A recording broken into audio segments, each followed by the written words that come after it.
The great question. Imagine waking up one day in a perfectly ordinary room, sunlight drifting lazily through the curtains, coffee brewing in the background, the clock ticking in its usual rhythm. Everything is exactly as it should be. There's no catastrophe, no tragedy, no visible sign that anything is wrong. You brush your teeth, check your phone, respond to a message with a smiling emoji and a casual, "I'm fine," then go about your day. At work, you say fine again when someone asks how you're doing. You say it to your partner, your friend, even to yourself. You keep saying it over and over until it becomes more than just a response. It becomes a mask, a default, a quiet, unexamined truth. You're always fine. But what does that actually mean? And more importantly, what is the cost of living this way? Now pause. Look closer. Not at the words you speak, but at what lies beneath them. What aren't you saying when you say you're fine? Maybe you've been quietly anxious for months, caught in a strange malaise you can't name. Maybe you're burned out, but everyone tells you to be grateful for what you have. Maybe something deeper still, a disconnection from who you truly are, hidden beneath years of pretending everything is okay. And yet, you keep saying it. I'm fine. Why? This one word, fine, is the most socially acceptable lie we all tell. It's the polished surface over a cracking foundation. It's the answer that asks nothing more of us. It's not joyful, not broken, not grieving, not thrilled, not in awe. It's just manageable, tolerable, socially digestible, safe. But behind its politeness hides a deeper truth, the suppression of the self. Consider this. What if being fine is not a neutral state but an emotional straitjacket? What if the cost of always being fine is that we slowly forget how to feel anything else? The human psyche, rich with contradiction, complexity, and passion, doesn't thrive in numbness. It deteriorates. Yet so many of us live there, smiling on the outside, screaming on the inside. Carl Jung once said, "People will do anything, no matter how absurd, to avoid facing their own souls." Perhaps this is what fine is, avoidance disguised as composure, a polite nod to the world that says, "Don't ask questions, I've buried them all." But buried things don't disappear. They ferment, shift, distort. Over time, they manifest in quieter breakdowns, in insomnia, in substance abuse, in apathy, in sudden bursts of unexplained rage or weeping. We convince ourselves we're high-functioning, that everything is under control. But beneath that illusion lies something tragic, the gradual erosion of the authentic self. And here's the great question, the paradox at the center of this silence. Why do we cling to the idea of being fine, even when it hurts us? Why are we more comfortable lying to others and ourselves than admitting we're lost, afraid, overwhelmed, or just tired of pretending? What are we so desperately trying to protect? Is it dignity, control, our public image? Is it that we're afraid no one would know what to do with our real answer? Or is it something darker, that we no longer even know what we truly feel anymore? There's a strange kind of grief in realizing how often we betray ourselves for the sake of emotional convenience. Every time we say, "I'm fine," when we're not, we teach our nervous system to distrust authenticity. We train our soul to be quiet. We alienate ourselves from our own emotional truth, one shallow smile at a time. Until one day we wake up, surrounded by people who think they know us, and realize we've never been more alone. So ask yourself, what would happen if you stopped saying you were fine? What would fall apart? What would finally be revealed? This is not a call to overshare or dramatize. It is something far deeper, a call to confront the internal dissonance we've learned to accept as normal.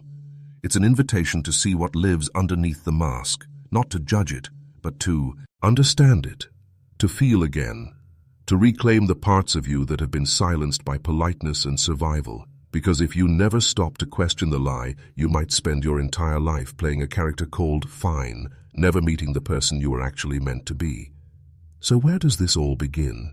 To understand the true cost of this emotional default, we need to look beyond the symptoms and into the roots. into the psychological and philosophical underpinnings of this quiet epidemic, into the depths of why we've built a society where emotional repression is normal and self-abandonment is celebrated as strength. Shall we look underneath? Shall we open that quiet door and see what's been waiting for us in the shadows? The hidden problem. Its psychological, philosophical roots. But what does fine actually mean? The word slips out of your mouth like a sigh, effortlessly, automatically, almost defensively. It shields you, cloaks you, buys time, grants distance. It's the social contract's loophole. No one digs further if you say you're fine. But what if fine is a coffin lined with polite smiles? What if, in striving to be perpetually okay, we are participating in a silent conspiracy that dulls our instincts, numbs our emotions, and fragments our identity? Carl Jung once said, "People will do anything, no matter how absurd, to avoid facing their own soul." Iskikas us. Nay, perhaps saying we're fine is the most acceptable form of avoidance. It's the mask we wear that not only deceives others, but more dangerously deceives ourselves. We begin to believe our own performance. We start mistaking the absence of visible pain for the presence of peace. But that absence is not peace. It is suppression. Modern psychology has a term for this: emotional numbing. It's not a state of calm, but a defense mechanism. When life becomes overwhelming, when the emotional weight becomes unbearable, the psyche finds ways to survive. It dulls everything, not just the bad, but the good too. And the paradox is brutal. In trying to avoid suffering, we also sacrifice joy. This state is often accompanied by a kind of low-grade existential emptiness, difficult to articulate, harder to confront, but it gnaws at the soul like erosion, quiet, constant, irreversible. Schopenhauer believed that human life was characterized primarily by suffering, and that the brief moments of peace we experience are merely the absence of pain. In his eyes, to be fine wasn't peace. It was the shallow plateau between peaks of agony. And yet, in modern society, we worship that plateau. We call it stability, productivity, adulthood. The psychological roots of this problem go deeper than we might think. From early childhood, many of us are conditioned to downplay our feelings. If we cry too loudly, we're told to be strong. If we show anger, we're told to behave. If we express fear, we're told there's nothing to be afraid of. Over time, we learn to file our feelings away like forbidden documents. We become experts in suppression. And so, by the time we reach adulthood, fine becomes the only emotionally acceptable answer. It's a word that neatly closes the door on vulnerability. But behind that door is the truth, unlived, unspoken, unscreamed. Jean-Paul Sartre would argue that this is a form of bad faith, a refusal to confront the freedom and responsibility that comes with authentic selfhood. We use fine as a way to deny our inner contradictions, to avoid the anguish of making existential choices. If we're always fine, we never have to face what's broken. We never have to ask ourselves whether our lives align with our values. We never have to take the risk of change, and so we live out scripts written by others, by family, by culture, by capitalism itself. We become roles rather than people. We act out the part of the reliable worker, the smiling spouse, the well-adjusted adult. But deep inside, we feel the emptiness grow. Because being fine is not a destination, it's a defense, a liminal space. And like all liminal spaces, it is haunting. Psychologically, this can lead to what Gabor Mate calls the disease of disconnection. When we deny our emotions long enough, we begin to sever the link between our inner self and our outer life. We start to feel alienated, not just from others, but from ourselves. We go through the motions of life like ghosts reenacting memories we no longer feel. Our nervous system adapts to this chronic suppression. The body becomes a vault. The jaw tightens, the shoulders rise, the gut twists. All the places we hold, what we cannot express. Over time, the price of always being fine becomes illness, anxiety, depression, addiction, insomnia, autoimmune disorders.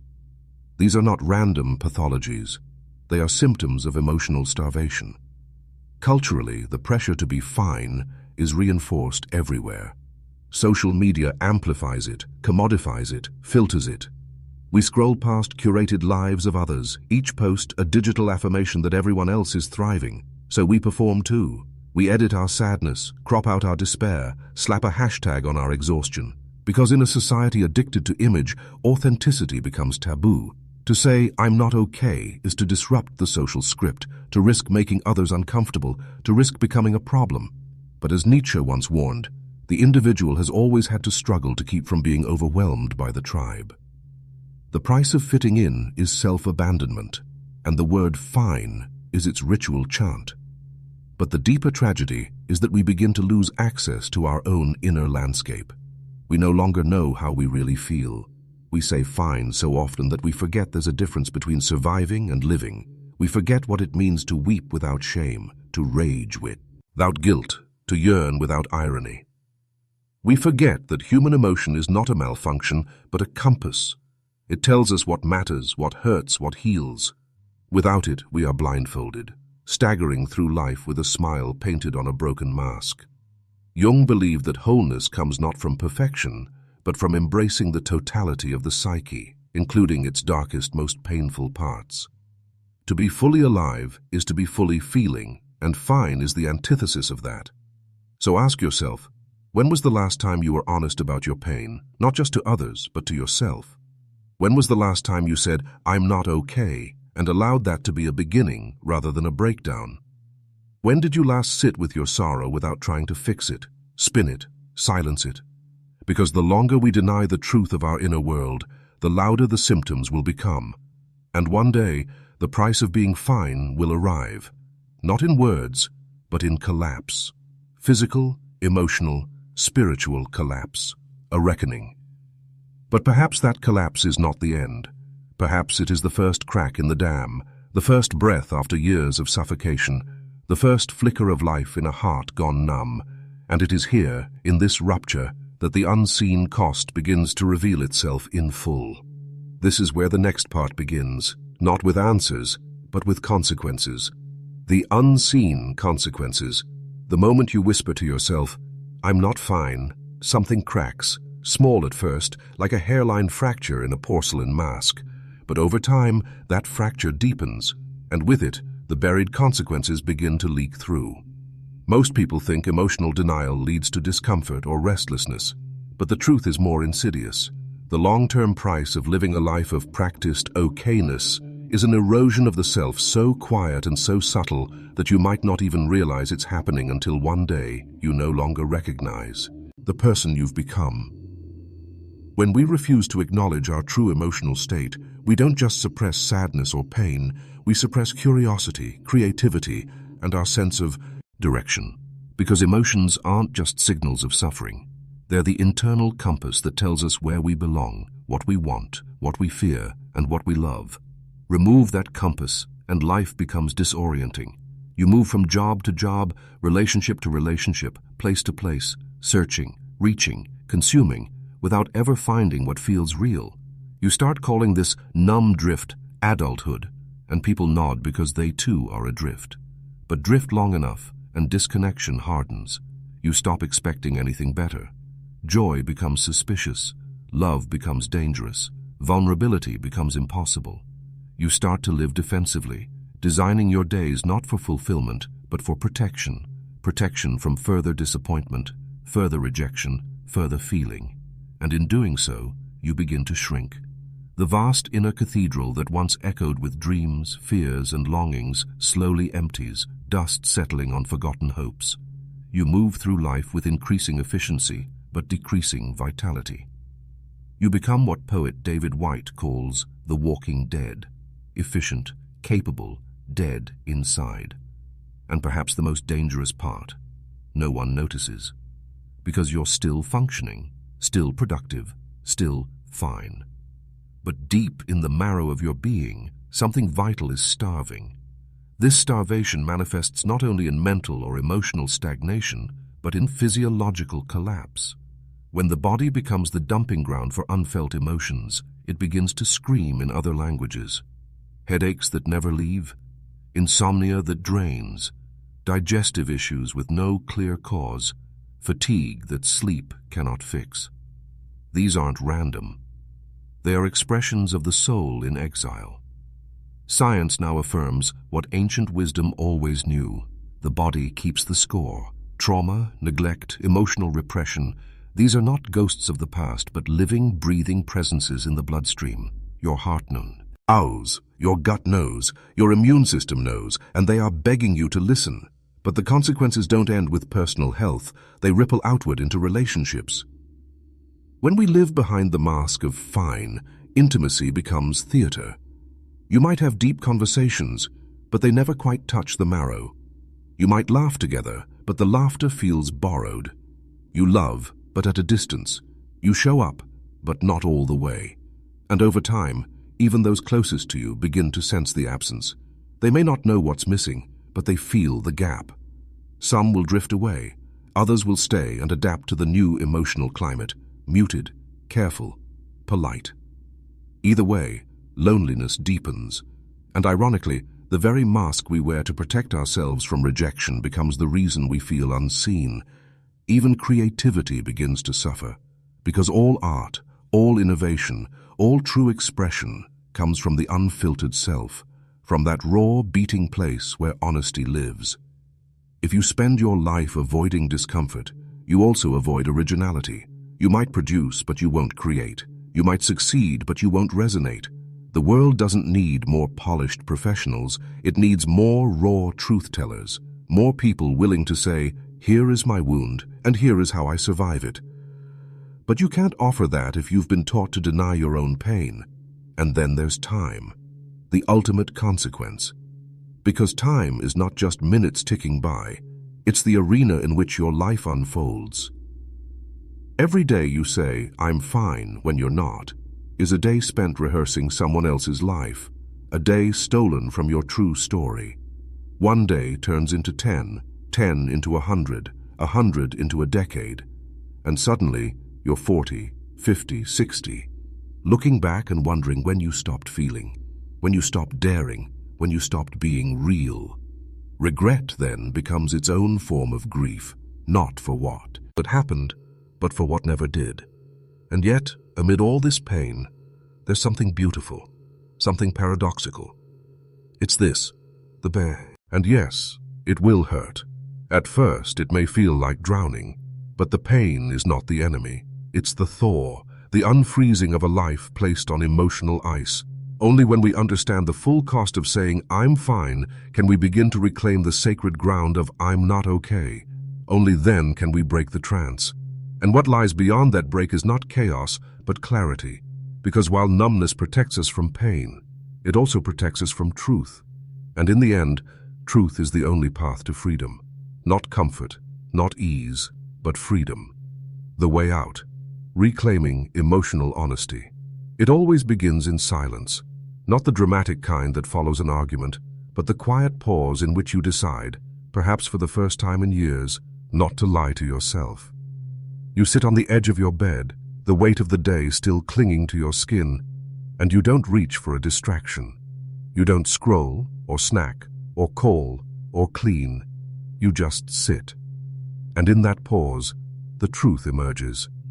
Not all at once, not in perfect words, but in sensation. Tightness in the chest, heat behind the eyes, an ache in the gut. This is the language your body speaks when the mind can no longer carry the weight alone. You might feel foolish at first, surprised that something so simple, just sitting with yourself, could be so overwhelming. But this is the door. This is the moment the trance begins to break. Because the way back to emotional honesty is not paved with grand declarations or spiritual awakenings. It begins in the body. It begins in presence. Before you can name your truth, you must feel it. You must be willing to sit with the mess before you can sort it. There is no shortcut through this. No 5-step formula. Just you, your breath, and a willingness to listen. At first, what you hear might be chaos. Guilt, rage, grief, longing. All the parts of you that have been stuffed into silence will rise like ghost. Released from exile, you might want to turn back to numb again to say, maybe I'm overthinking it. But if you stay, If you resist the urge to escape, you'll find something astonishing beneath the noise: clarity. Clarity doesn't always bring comfort. Sometimes it tells you that your marriage is over. Sometimes it reveals that your job is killing you. Sometimes it simply says, you've been lonely for a very long time. But clarity, however painful, is a gift, because once you see the truth, you can no longer unsee it. And once you've named it, you can begin to live differently. You can begin to live from the inside out, not the outside in. You stop performing and start relating. You stop chasing approval and start choosing alignment. You stop surviving and start creating. But emotional honesty isn't just about naming the hard things, it's also about allowing the soft things. The joy you feel when sunlight hits your skin just right. The swell of awe when you hear a piece of music that undoes you. The tenderness of missing someone deeply. These too are part of truth. These too must be welcomed. Because emotional honesty isn't about becoming raw or dramatic, it's about becoming real. And realness includes light and dark, grief and gratitude, sorrow and wonder. It's about developing an emotional vocabulary that stretches beyond fine and busy into something more vivid, more human. It's about learning to say, I'm overwhelmed, or I'm hopeful, or I'm ashamed, without believing that these truths make you weak. They make you alive. Reclaiming your emotional life also means reclaiming your voice. And this, perhaps, is the most radical act. Because for so long, you've been trained to shrink it, to modulate your truth, to protect others' comfort, to speak in euphemism, to smile through betrayal, to apologize for needing. But no more. Emotional honesty requires that you speak, not perfectly, not eloquently, but truthfully.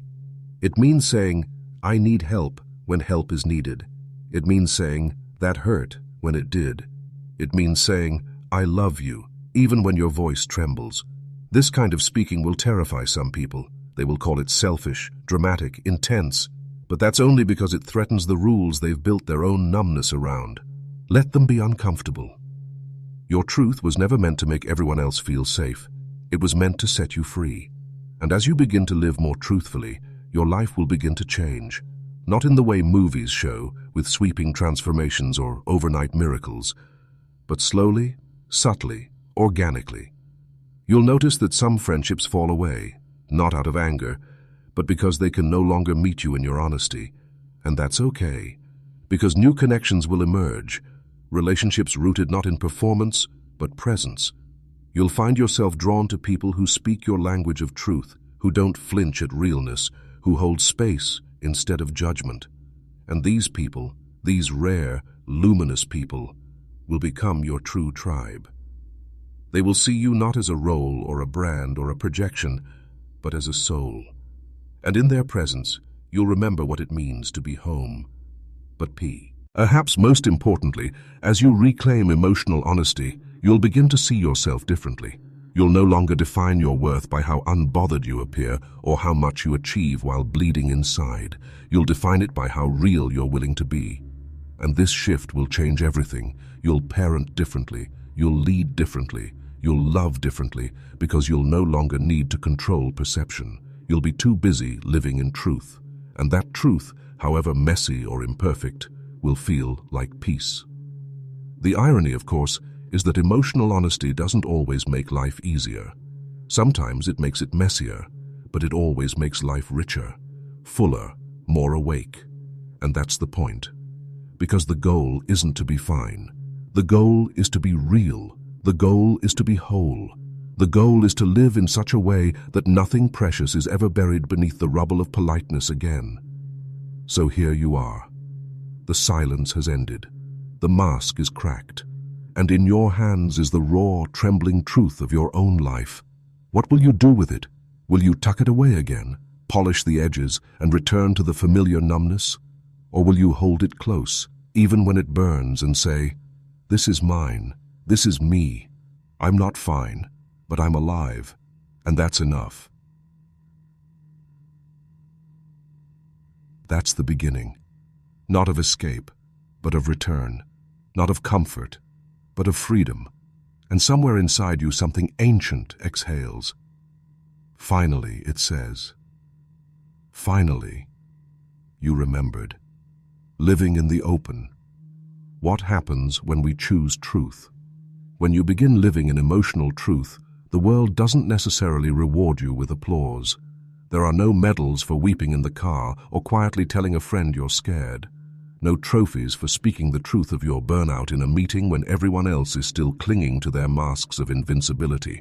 What you do get, though, is something far less glamorous but infinitely more sacred, a life that feels like yours. For the first time, your interior world matches your exterior presence. There's no longer the exhausting cognitive dissonance of pretending everything is fine when you're crumbling or acting unbothered when your chest is full of ache. There's no need to dress your wounds in euphemisms or disguise your longing as ambition. The people in your life may not all understand this shift at first. In fact, some may resent it, but the ones who matter will adjust. And those who don't? You'll find yourself letting them go, not with bitterness, but with clarity.